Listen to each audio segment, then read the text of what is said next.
Okay, Brother Martins, you probably would recognize people in this picture. Yes, I recognize the picture in that people in that picture. Okay, so I'm a writer, and one of my privileges was interviewing general authorities for the Friend magazine. So in 1991, I interviewed your father. Wow. And the interesting thing was the day before the interview, our daughter received her call to Sao Paulo East Mission. Ooh. So we had a wonderful time, him telling me a little bit more about Brazil, which we were not very familiar with. Anyway, this was one of my very favorite interviews. Oh, thank you. And thank you. I was very appreciative of the artist picking this moment in your father's life when President Kimball said to him, "Brother, what is necessary for you is faithfulness. Remain faithful, and you will enjoy all the blessings of the church." And then just a year later, the revelation on the priesthood was given. Well, I can tell you one thing. I was there at that event. You know, the artist portrayed President Kimball greeting my father. It actually happened in 1973. And President Kimball was the president of the Quorum of the 12 Apostles at the time. President Harold B. Lee was the president of the church.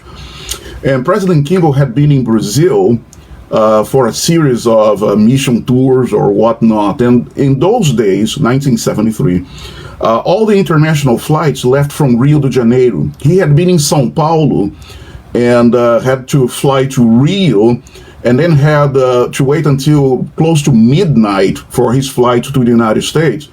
And so in advance, he contacted the local church authorities and asked, look, is it possible to have a fireside since I'm going to be, you know, the whole evening in Rio de Janeiro? And they said, sure. You know, it was a Tuesday evening. And so we organized a steak fireside. I was there. I was singing in the youth choir in that meeting. Now, I did not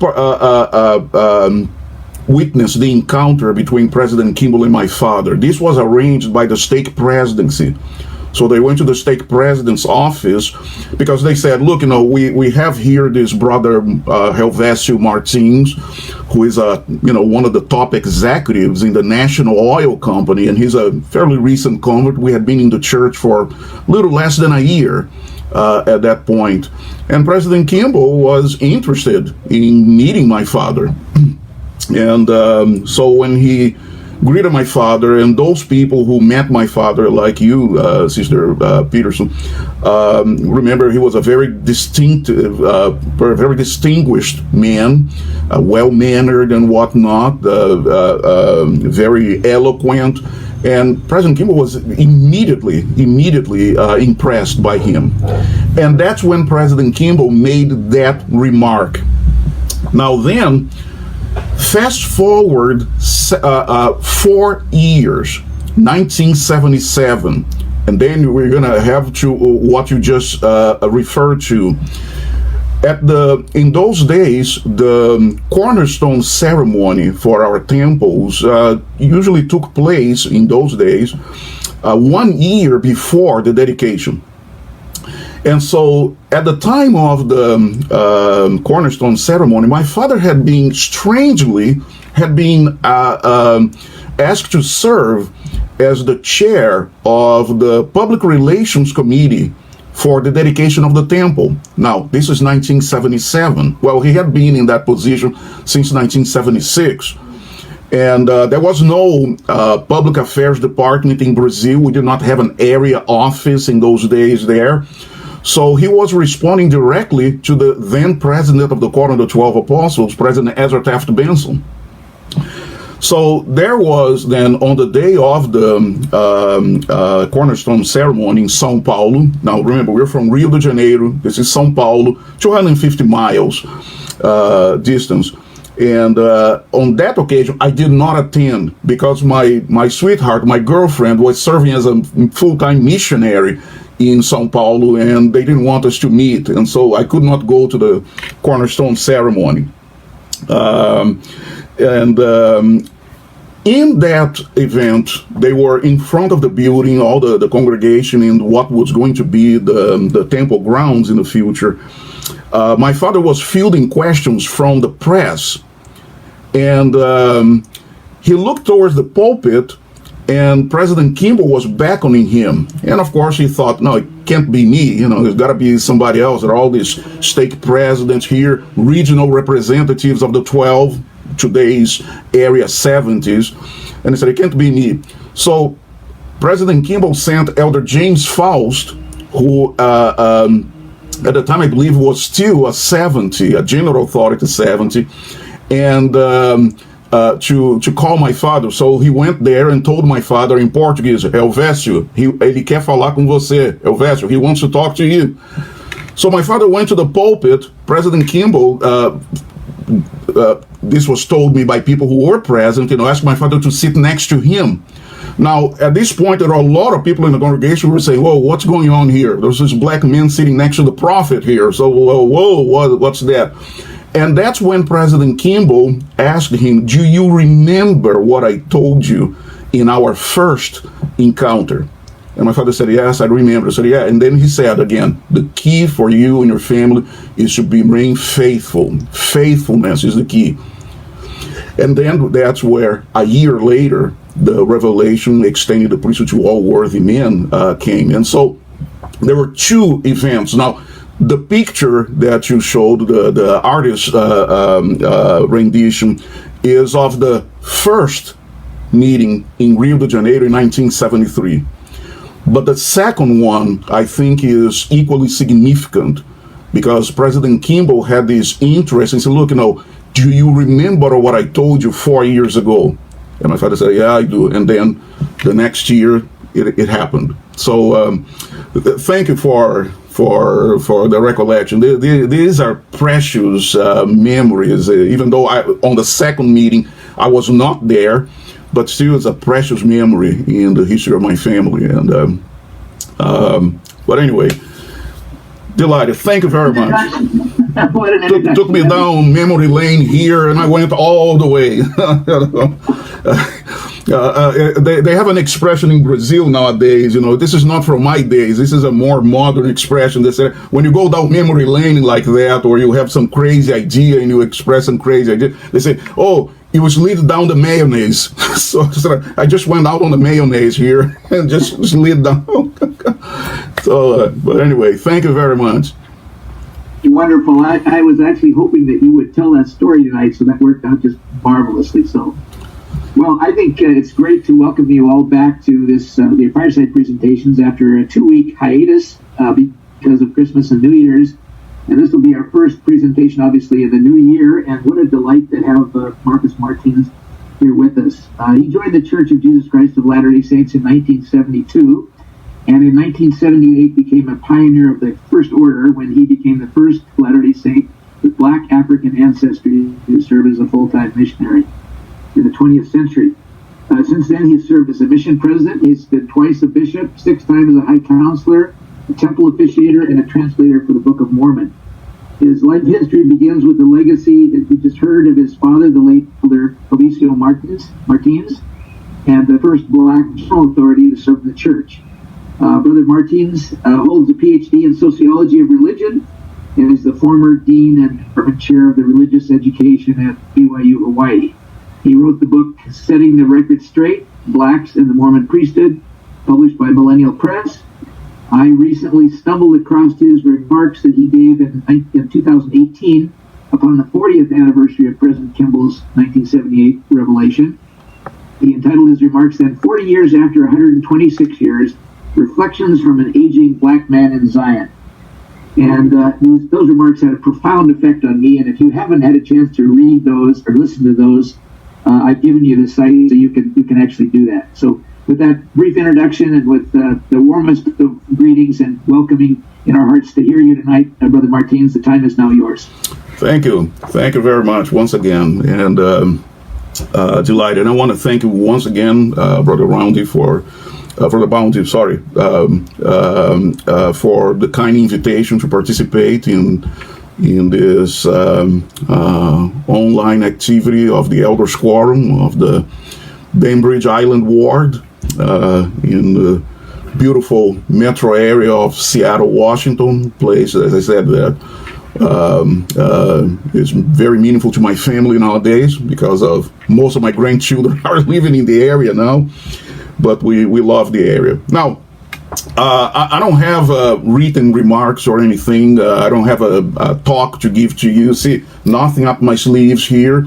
So what I'm going to do is just see, so we make better use of my time and don't put any of you to sleep unless this is your intent, to get bored and sleep here.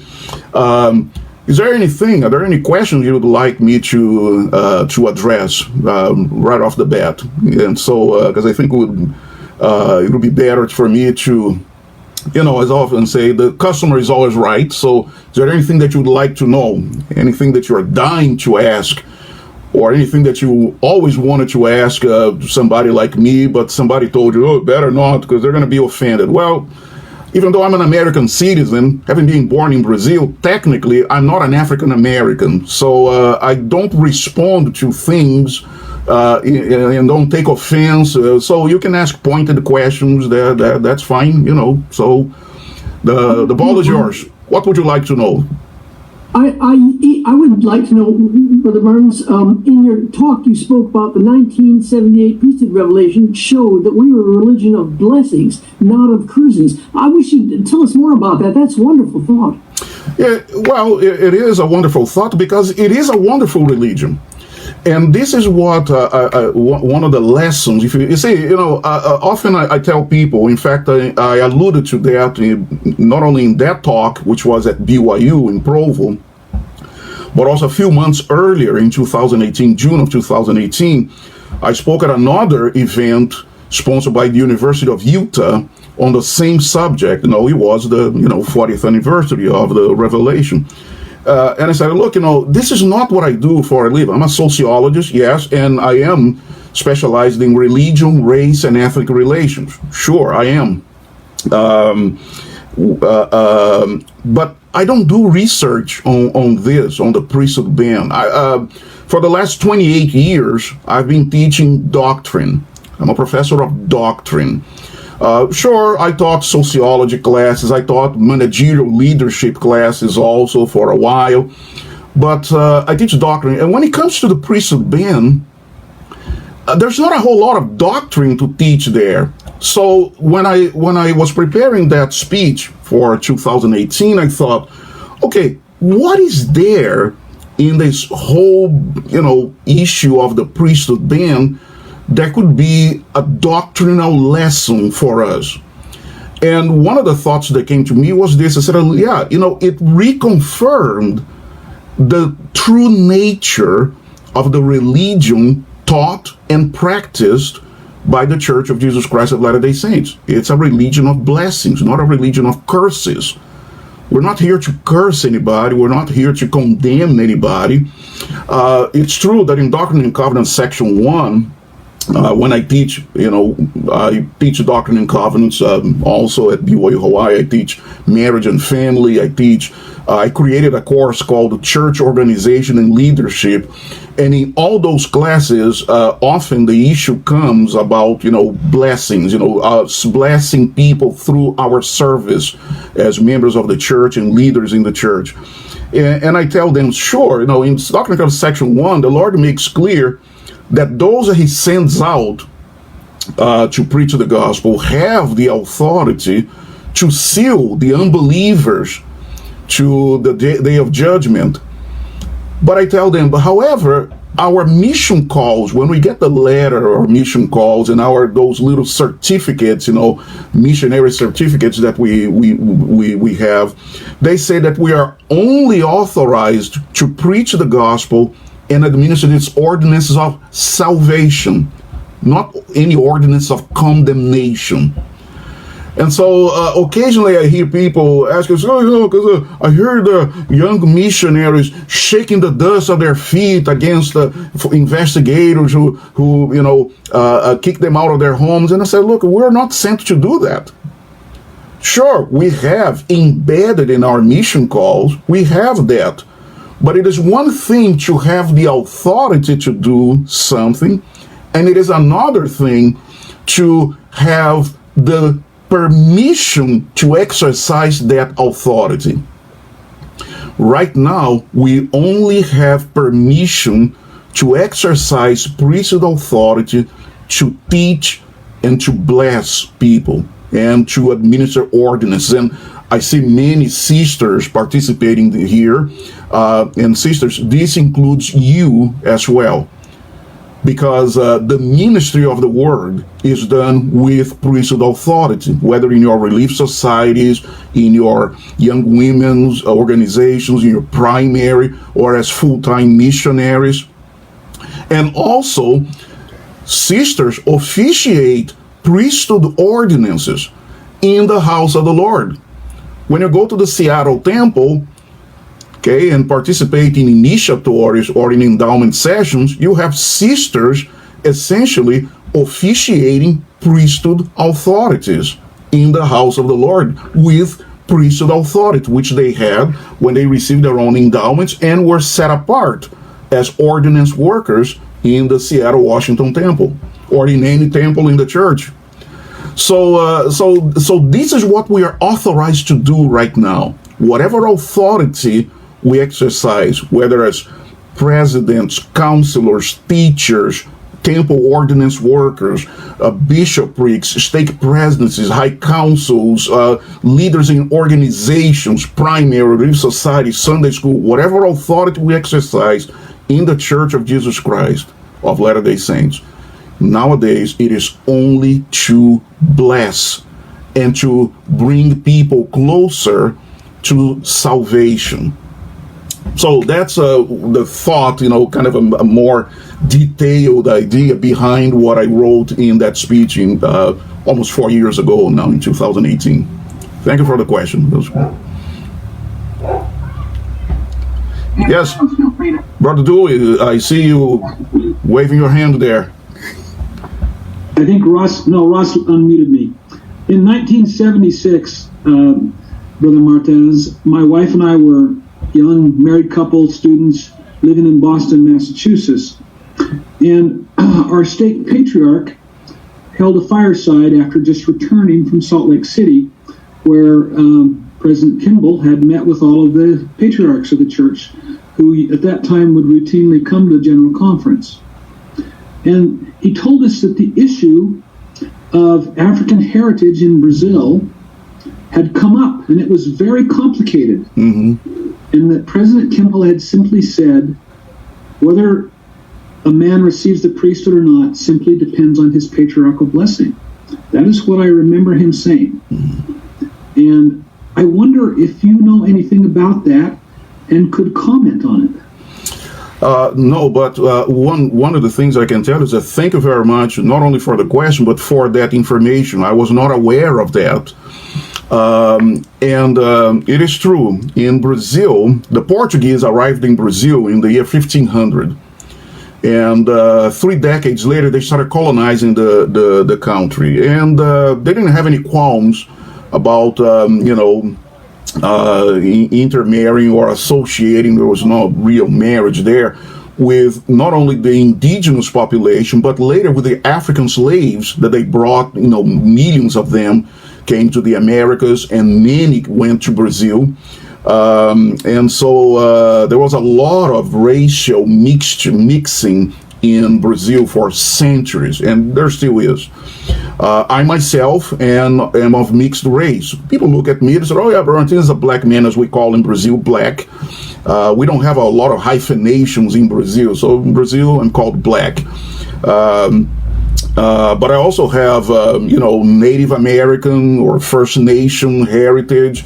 I have European heritage also, from Portugal, from northern Portugal.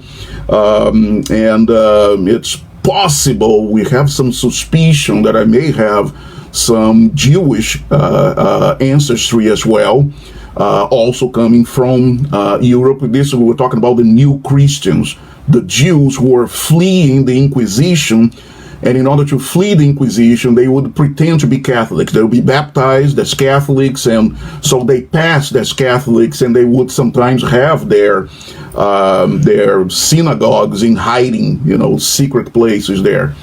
And so I have mixed heritage, and I remember in those years there was a lot of questions about this. Now, interesting thing that you mentioned 1976, because my parents and I received our patriarchal blessings not long after, well, it was a year and change, almost 2 years after we joined the church.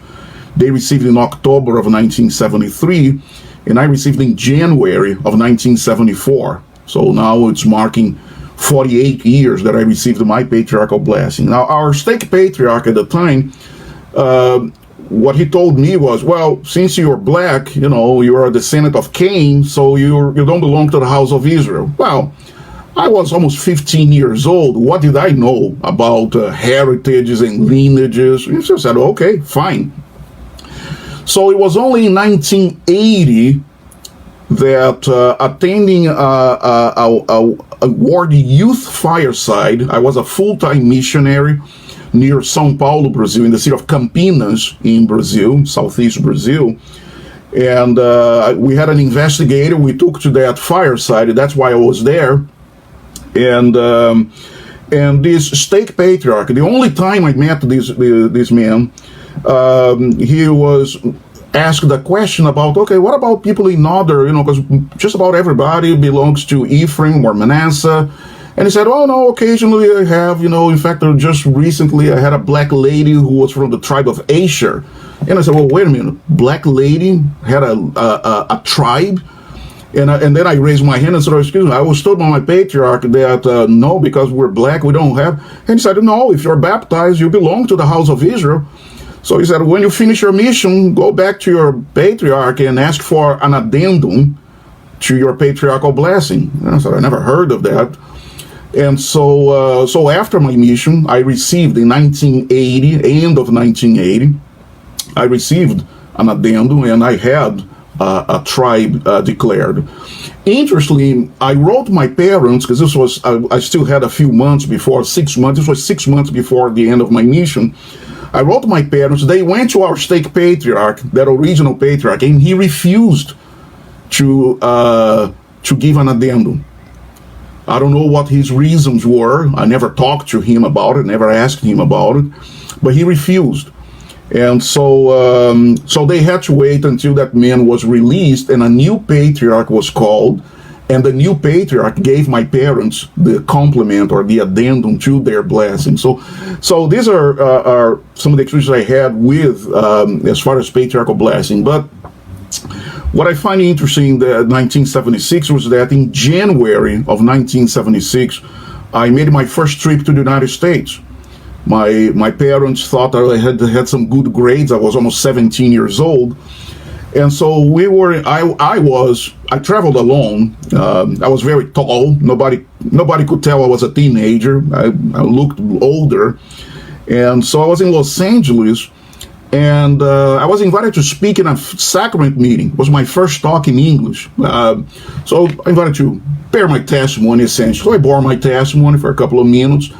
After that sacrament meeting, a gentleman approached me in the cultural hall of that chapel in La Cañada, north of Pasadena, in California. He said he was the stake patriarch. And he said something along the lines of, Robert Martins, you're going to receive the priesthood. And I told him, yeah, in the millennium or a week before the second coming of the Savior. He said no. He looked very sternly into my eyes and said, no, it's going to be a lot earlier than that. You're going to have the priesthood. That was 1976, January of 1976. And so you mentioned 1976, and I thought, oh, interesting that President Kimball had this word to the patriarchs. Apparently, this was probably before your stake, that meeting that your stake patriarch attended.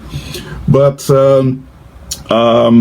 another, for me, choice experience, because look, I often tell people, look, there is prophecy in this church. And it's not only in Salt Lake City, okay? It's not only with the first president according to the 12 apostles in Salt Lake City. It's all over in our states. And patriarchs are local prophets. And that patriarch, even though I was not a member of that stake, that man made a prophecy to me, which became reality 2.5 years later. This was January of 76 until June of 1978, just 2.5 years later. So, again, more interesting recollections. Oh, sweet choice memories. Thank you very much. We have been admonished by our President Nelson to get rid of racism in our lives, to avoid discrimination, anything that would show prejudice in our relations with other members of the church and even in society and broader. So we've had a number of speakers who have addressed the subject, both the historical background to the leading up to the denial of the priesthood to members of the black race. And we've also had Amos Brown. I think I mentioned to you earlier before that he's a friend of President Nelson with the NAACP. Mm-hmm. He's spoken to us. We've heard a little bit from Darius Gray and others as well. One of the things that really impressed me about your remarks is you didn't shy away from talking about personal examples of where you have felt in the church or observed in the church where people have shown less than complete understanding and compassion and understanding, but have actually showed some racism. Can you talk a little bit about that? And what's your message today for all of us as to what we can do to try to follow our prophet's admonition in this regard? Well, you see, whatever I experienced, which in Brazil was very mild compared to what African Americans would have experienced in those years in some parts of the United States, more pronouncedly in the southern United States. What I experienced in Brazil was very mild. My family was very well received in the church in Rio de Janeiro. Rio de Janeiro is the second largest city in Brazil, very cosmopolitan, very racially mixed. And Brazil prides itself, at least in advertising, that we are a racial democracy. And what happens in Brazil is, as a sociologist, I kind of look at that and say, yeah, it's a phenomenon where in Brazil, class supersedes race. Your social class is more important than your race. So because of my father's position as an executive, one of the top executives, he was really mingling with people who later became president of Brazil, ministers of state. These were the people he was, interacting with. These were the people that he worked directly with. And also the fact that he was a university professor. He was a part-time university professor teaching accounting and finance at Rio de Janeiro State University. Because of that, we were, middle to upper middle class in Brazil. And so wherever we went, we were treated differently than a black person who would have a blue collar, background, who would have been living in one of the slums, the favelas in Rio de Janeiro. We're treated very, very differently. Well, the same thing happened in the church. It so happens that my father's social status, professional and otherwise, was a lot higher than that of most members of our stake in 1972, 1973, to the extent that some people thought we were rich, which we were not. We're just middle to upper middle class, somewhere in that neighborhood there. And so the treatment was very different. So I don't have a lot of experience with race. In the church, the remarks that were made, the whole thing about being descendant of Cain and cursed and so on, well, what did we know at the time? Close to nothing. And so anything that we heard, we thought, well, somebody must have received a revelation about this, and so we have to accept it on faith. And that's what happened with my parents and I, when we were receiving the lessons from the full-time missionaries, elders Thomas McIntyre, who I hope will watch this eventually. Another Stephen Richards. The McIntyre used to be from California, and now he lives in your state. He lives in Spokane, Washington. Another Stephen Richards was from Georgia and now lives in Texas, in Plano, Texas, who I also hope will watch this eventually. When others, McIntyre and Richards, taught us the lessons, pretty soon we had, the beginnings of a testimony. We believed in what they were saying. We believed in their sincerity. Elder Richards, for example, was brand new in Brazil, could hardly speak Portuguese. But I remember being 13 years old in 1972. Yeah, you guessed. I'm going to be 63 this year. Okay, there, math folks there. I was impressed with that and said, look, this guy can hardly speak my language. But here he is trying to communicate with me about this church. And so I thought, he must really believe that this thing is true.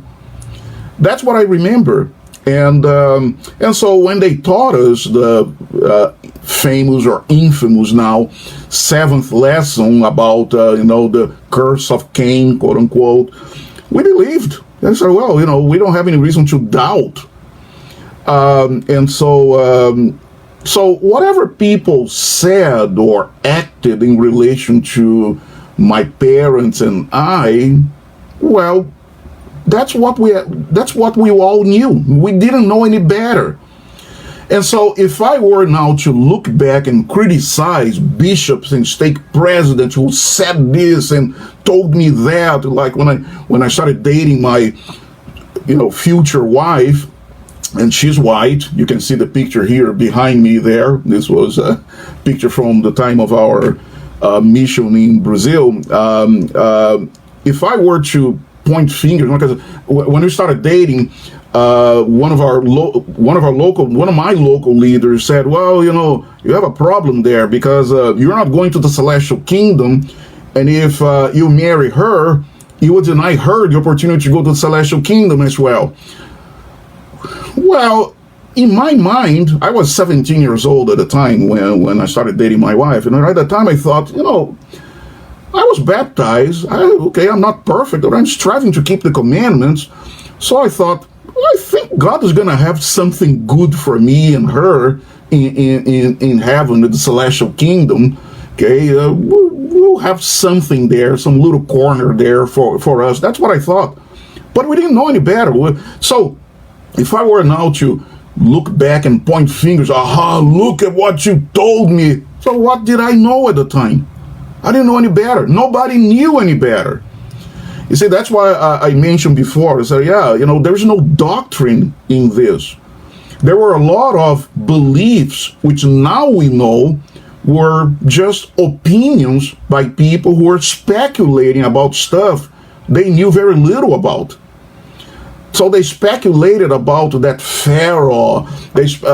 In the book of Abraham. And look, I often tell people, look, if anybody could prove that I'm a descendant of that Pharaoh, okay, that was cursed pertaining to the priesthood, I might as well move to Egypt and claim my throne there, But, no one knows if all black people today are descendants of that one Pharaoh.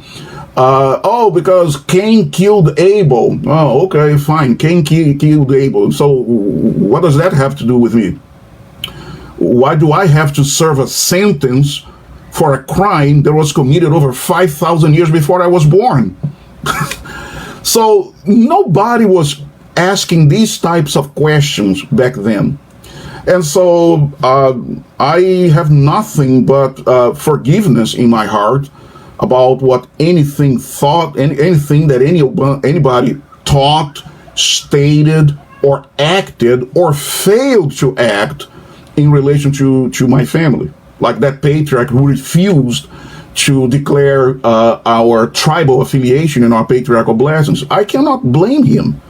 That's the best he knew about at the time. And we didn't have any detailed instructions. It was not in the handbook. The handbook only said that, if a person has some black, lineage, black African lineage, cannot hold the priesthood. That's it. No explanations, no ifs and buts, nothing. So, yes, please. Brother Martins, can I say something? You I was just did. born in northern Illinois, and I joined the church in 1968 in northern Illinois. And when I heard the blacks could not have the priesthood, and this is because of an LDS guy, I joined the church, right? So we were marching for Vietnam. And I'm sure there's some people in this line above, pictures above your face, that also marched for Vietnam, against the Vietnam War. We marched against civil rights, the unfairness for civil rights for all people. We were very active in that. And I want to tell you that in northern Illinois, there was a bunch of LDS kids who prayed that the blacks would get the priesthood in 1968. That prayer was continued by many Latter-day Saints, I'm assuming throughout the world. I'm sure our little group in northern Illinois in 1969 were not the only Latter-day Saints who were praying that the Lord would see fit to give the blacks the priesthood as soon as possible. And when the day I worked, I had a new baby. I was working at a newspaper and running the morgue, which is the library for the newspaper. And at 5 o'clock in the morning, and I had my little baby girl with me in her little sleeper, you know those things we all carried. Anyway, and the teletype machine went ding, ding, ding, ding, ding, ding, ding, ding, ding, ding, ding. And we all knew that was something important coming across the line, something important that we all needed to know. So I went over, because it was my job to tear those things off the teletype machine and get them ready for the reporters that were coming in that day. And it was the day in June that the priesthood Salt Lake City announced that the priesthood was given to the blacks. And I sat there with my tiny baby and bawled. I was so happy. I felt such unfairness for my wonderful black friends and for any black person in the world that was denied the blessings that were seen to be given so liberally to me, but not to them. And so there were a lot of us, I hope, that prayed for this injustice to be taken away. Sister Tappan, thank you very much for that remark. In reality, many people have testified that they were, hoping and praying for this. And, the record today, what we know today about what was happening in Salt Lake City tells me that your prayers were almost answered. Because if you were praying in 1968, it so happens that in 1969, today we know that President David McKay was very inclined to end the priesthood ban in 1969. And that he was persuaded not to do so by some other general authorities. But I said, look, at least there was this, that's we would say, historical note here that is, look, it looks like your prayers had an effect, because the president of the church at the time was very inclined. A lot of, here's the thing, in 1955, President McKay put together a committee of 6 apostles to investigate the whole issue behind the priesthood ban. We have this on record today, okay? And the report of that committee stated that they found absolutely no doctrinal reason for the existence of the ban. But they also reasoned that given the conditions in society at large in the United States, it could be very challenging for some members of the church at the time, 1955 and so on, to have a local priesthood leader who was an African American. And so the matter was tabled in 1955 based on that reasoning. But from a doctrinal perspective, there was nothing, absolutely nothing there. No Pharaoh, no curse of Cain, no curse from Noah against Canaan, nothing. They said, look, we just don't know if the blacks of today are descendants of those people or not. So but social conditions. And today, or at least today, since 2013, when the church posted that race and the priesthood essay on its website, they mentioned there in that official essay from the church that race relations in the nation, in society at large, those conditions affected race relations in the church as well, and may have helped perpetuate some of those ideas that today the church disavows, okay, but those were ideas that were perpetuated in the church. You know, it's interesting that how, you know, something that was just a speculation or hypothesis by somebody became so prevalent to the point of becoming officialized, even though it was not official. But everybody was quoting missionaries, full-time missionaries were teaching this. They had an actual lesson, the seventh lesson that introduced all these concepts that today the church says, look, we disavow that. And but anyway, thank you very much, Sister Tappan, for sharing that. It was, and of course, the day of the announcement of the revelation, because the revelation was June 1st, 1978, but it was only announced on June 8th. They had a whole week to work that press release, which today is official declaration too. But everybody remembers where they were and what they were doing. You know, it's one of those significant events in the 20th century that said, yeah, I remember where I was. For me, it was less dramatic because it was something that kind of made me go into a daze. You know, I came back from work and I was attending university at night. I was a civil engineering major in those days. And so when I came home, my parents were there. It looked like they had been crying. I thought, oh, somebody died. And said, no, we received news from Salt Lake City. We got a phone call from Salt Lake City that we're going to receive the priesthood. And I said, oh, okay, good. And I went inside. You know, I heard that, and really, it didn't register. You know, it didn't sink in. Okay,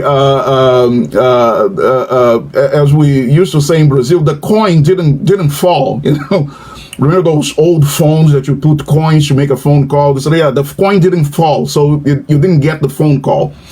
It was only a few minutes later when I said, wait a minute, did I say priesthood? What? And so for me, it was less dramatic and not necessarily so faith-promoting, if you will. And I heard it and I said, oh, okay, cool. Thank you. I'm going to get ready to go to college now. But anyway, thank you, sister. You've said that prophecy is not restricted to the higher levels of the church. Would you care to prophesy about the future of the church in Brazil and what effect that'll have on the church more broadly? No. I don't. Look, I'm wearing. Look, sure. I'm wearing a white shirt and a tie here and a jacket. But look, I'm barefoot. Okay. Well, in Hawaii, we don't wear shoes inside our homes. You know, just like the Japanese, we leave our shoes, and so no, I don't speak with any authority here. No, I don't care to make prophecies. However, if we look at what happened in the church in the last half a century, and see, we're in 2022, I'm going to mark 50 years of my baptism in the church, even though I have not lived in Brazil for the last 31, almost 32 years now. That's when I came to the United States in 1990 to finish my degrees, and haven't been able to go back other than business trips. Seeing what happened, and whenever I go to Brazil, local leaders always invite me. Usually they invite me to speak in firesides. I always remind them, so look at the church the way it was when I joined the church. when the temple was dedicated, when the first temple in South America was dedicated in São Paulo, Brazil, the church had around 50,000 members in 1978 in all of Brazil. And we had, I think, 15 stakes in the whole country. And remember, the surface area of Brazil is larger than the 48 US. So huge area and only 50,000 members. Today, it's close to 1.5 million, and probably around bordering, 300 stakes, and temples proliferating throughout the nation.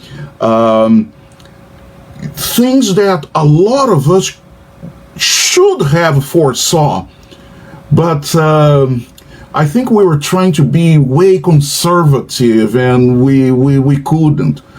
And that's what prophecy does exist outside of Salt Lake City, but it has to be by people who are in authority and who are prophesying within the confines of their calling. And right now, I'm just speaking barefoot in one of the bedrooms in my home here in Laie, Hawaii. So, but what I can expect is this, and I've mentioned this, in some live conversations with Brazilians, which I do fairly frequently, especially during the pandemic. I've been doing this. I don't expect to live many more years. Okay, I have some health issues here and there, but I tell people, so I can envision that before I go to that mission that does not end in 2 years, that there are probably going to be temples in most Brazilian capitals, state capitals. That's one of the things I've been telling people. There is a lot of work. It's a big country with a wonderful, very religious people.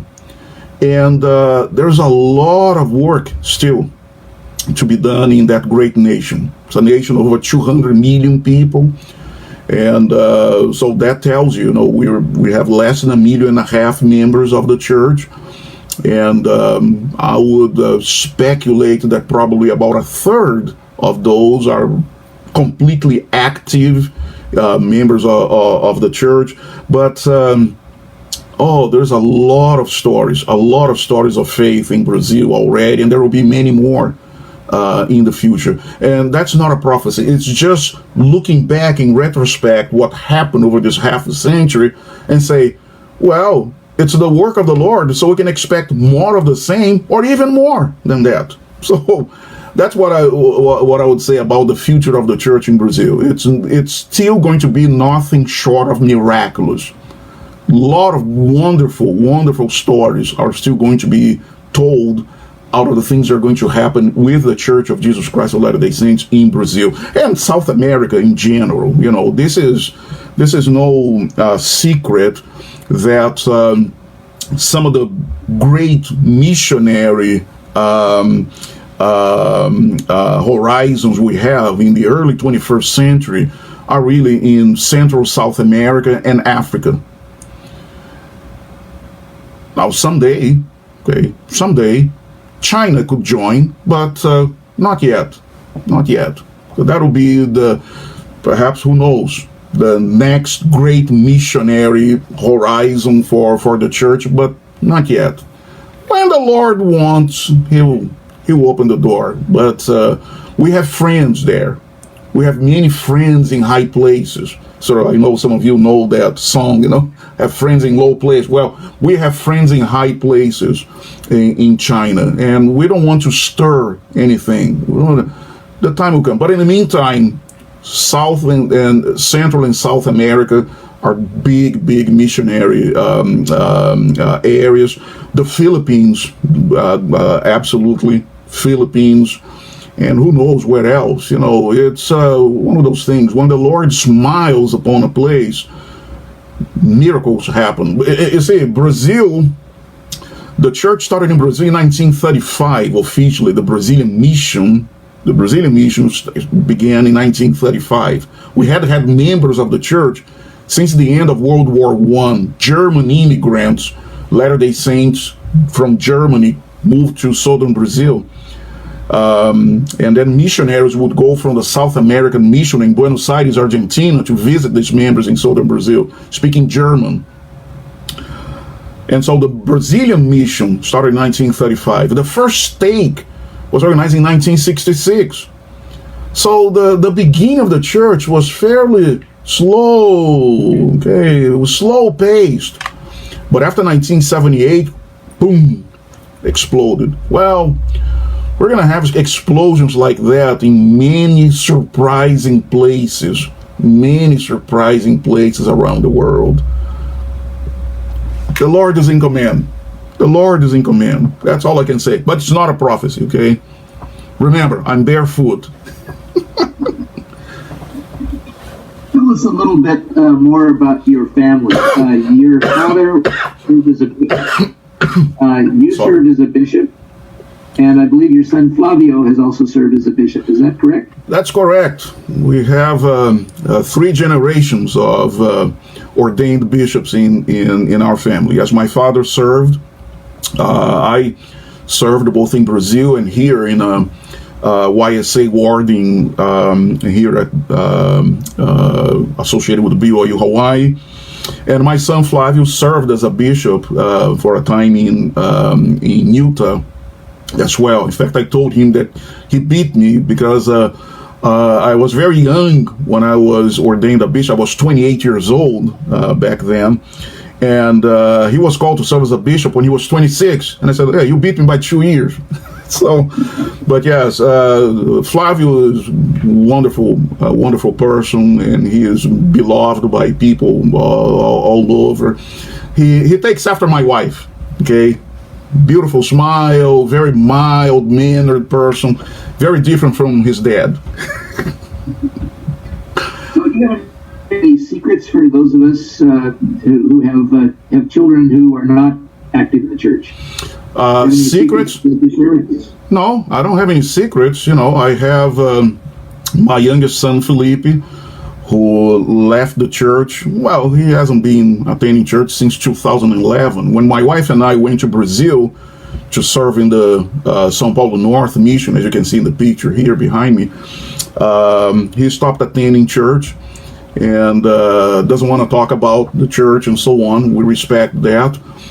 But you see, you know, we often think about that statement, often quoted from Elder Orson F. Whitney of the Quorum of the 12 Apostles, about 100 years ago, or perhaps more, if my memory serves me right, where he said that the tentacles of divine providence would feel after those children of ours who have left the way, and will feel after them and invite them back. I look at that as so that, yeah, we are bound by priesthood. This is, I think, one of the great blessings of the sealing of children to parents. Now, a lot of us have children who were born in the covenant, but I have, out of my 8 grandchildren, I have 3 who were adopted. Flavio and my daughter-in-law Nikki adopted 3 of them, and so they were sealed to them. And I often remind my students in my marriage and family classes that, look, priesthood is better than blood, because blood relationships officially and legally according to the laws of God, blood relationships end when blood stops flowing through our veins. But relationships established or pronounced official by the authority of the priesthood, they are not bound by DNA or blood. And so these relationships established by priesthood, they will last as long as the priesthood. And since the priesthood is infinite and eternal, these relationships will last for eternity. And so I think about these bonds, priesthood-based bonds, or conduits, as like as if it were some kind of spiritual wiring. Okay, I have this light bulb here above me, and I said, yeah, there is electricity flowing through that wire, those cables. Now, if we turn off the switch, the electricity stops, the light is not there. So I wonder, if these bonds, priesthood-based bonds, are like conduits for divine power. That one day the Lord is going to throw some switch there, and power is going to flow through us to those children, and from those children to those grandchildren, and shape them up like Alma the Younger and the sons of King Mosiah were shook up in Mosiah chapter 27 in the Book of Mormon. I wonder if something like that is going to happen, and I pray, just like people prayed, Sister Tappan, just like people prayed for blacks to receive the priesthood, I pray for the day when the Lord will energize, when He will quicken those seals, bonds, priesthood-based bonds between us and our children who have left the church, and shake them up, and they're gonna say, oh my goodness, my Lord, what have I been doing? And they will want to come back, and we'll receive them back and cleanse their lives, and receive them back with open arms and open hearts, like the prodigal son's father. The trick is that we ought to be like the prodigal son's father, not like the prodigal son's brother, and really receive them back fully. Throw a party for them, without any regret. But you said this about me, you badmouthed me, you went on social media and you said this. No, look, forget it. It has to be like Joseph Smith receiving William W. Phelps back in the church. Come back, brother. Yeah, you wrote and stated horrible things about me, but come back. The wounds are past, and so on. And not only received William W. Phelps back, but gave him responsibilities again. So that's an example from church history, even though I'm not a historian, but that is an example of church history. So yeah, that's how we should receive these children who come back one day. And I believe they're not going to be forgotten because of the faith of their parents. And that's what, look, I'm not making this up. That's what the angel told Alma the Younger. And so look, you don't deserve to see an angel, but I was sent here because of the faith and the praise of your father. That's why. And that's what I believe is going to happen, for a lot of our children. So yeah. In the meantime, we continue to love them. We continue to pray for them. And I continue to tell my son that I pray for him. I continue to bear my testimony to him, even though I know that he doesn't care about it. But one day, I used to tell my missionaries in the Brazil, São Paulo North mission, say, look, someday life tends to slap people around, blah, blah, blah, blah, blah. And then in that day, they wake up and say, oh my goodness, what's happening with me? Woe is me. And then they have the thought, I think I'm going to go to church this week. And the question we do not want people to have when they are slapped by life is, we don't want them to ask, how are they going to receive me in the church? We don't want them to ask that. We want them instead to say, yes, I can go back in the church because I know I'm going to be very well received there. I know they're going to receive me with open arms and open hearts. I know that. So that's what I would have to say about. Now I saw a question here on the chat. Brother Christian saying, "What branch was your family attending when you were baptized?"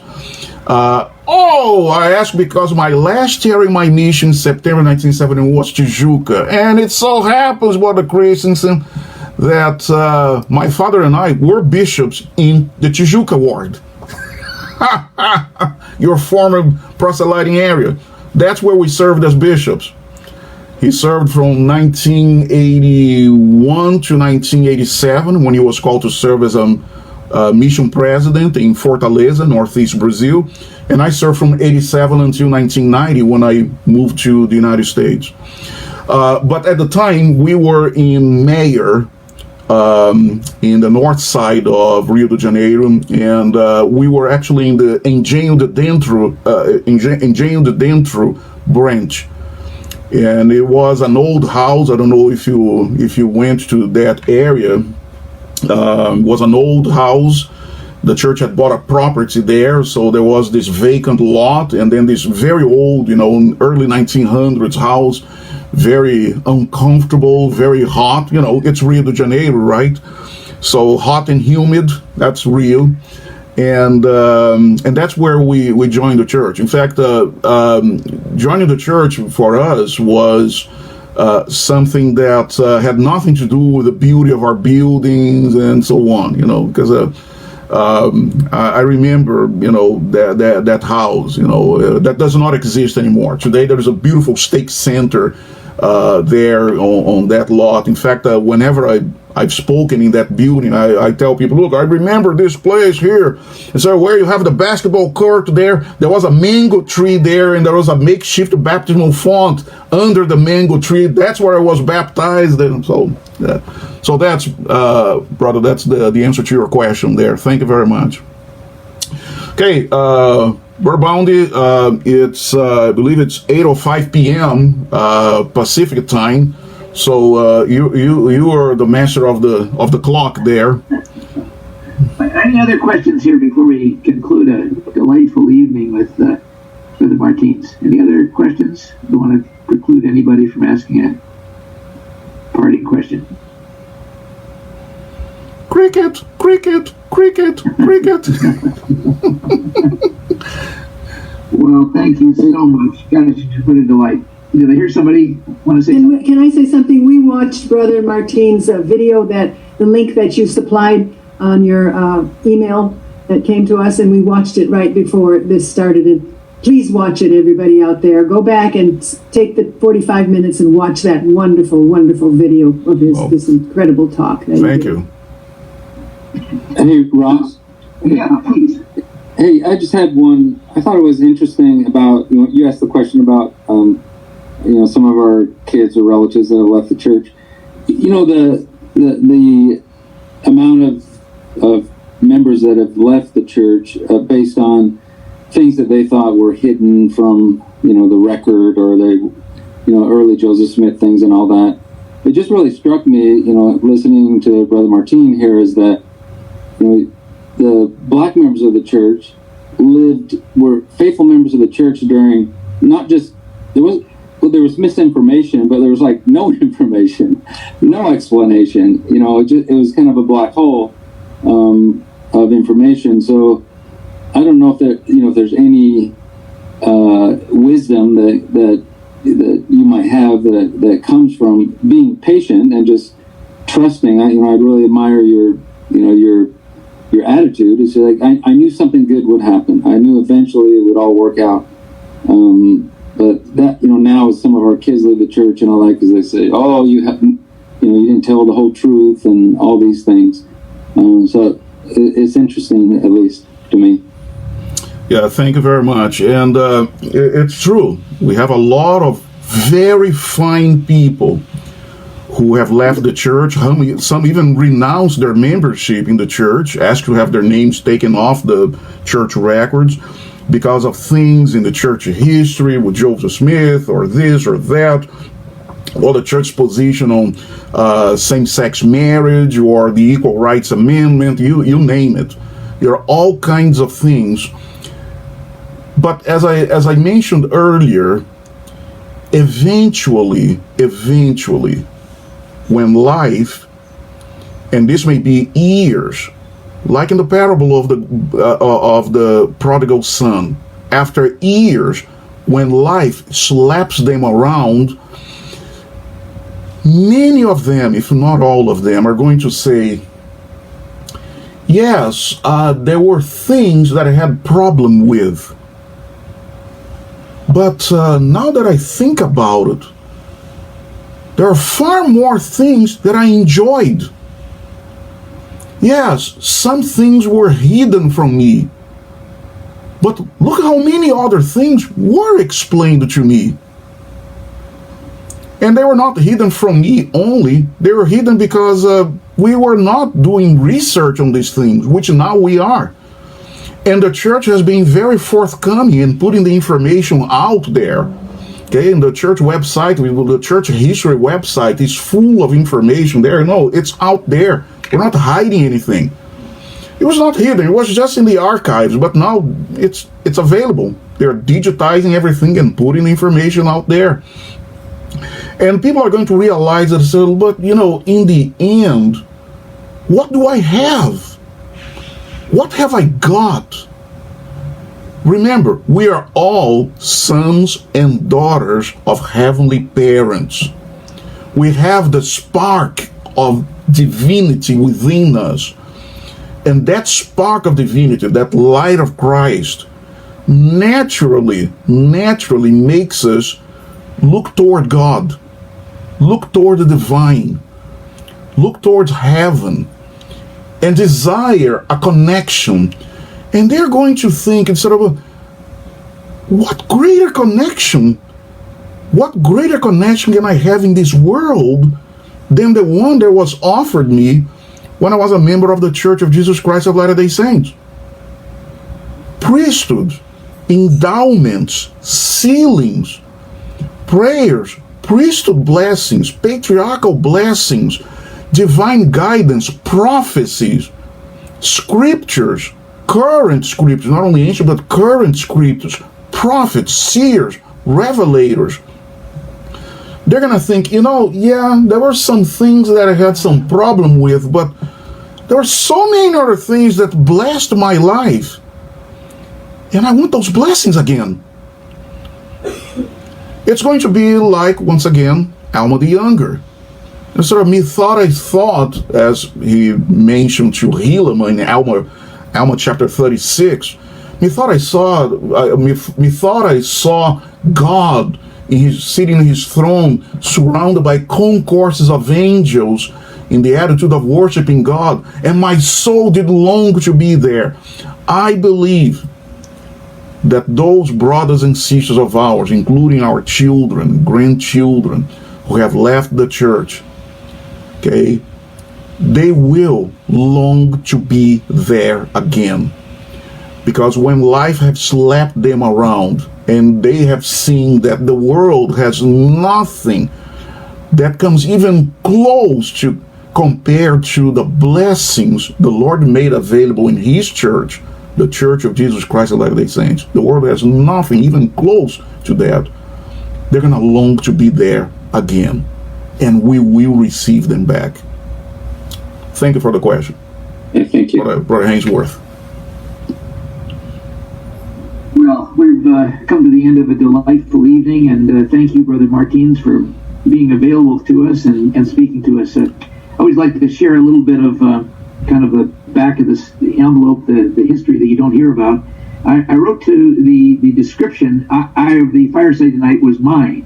It was not Brother Martins, and specifically I thought it was at least a little humorous when I wrote that he was one of the giants of modern Latter-day Saint history. He corrected me. He said, "What are you talking about, giants?" Well, I had to explain to him that I'm a short guy. And I'm 6'1". Everybody looks like a giant to me. But what a marvelous story we've heard from you. Your history, your wisdom, your insight, your family connections. Just wonderful, wonderful, wonderful. Thank you again so much. Thank you very much. Really appreciate, and thank you all of you for attending. My goodness, so many people here. I didn't expect just about 50 people to be in attendance here on Zoom. Thank you. Appreciate that very much. God bless you all, and a Happy New Year to all of you also. Just tell you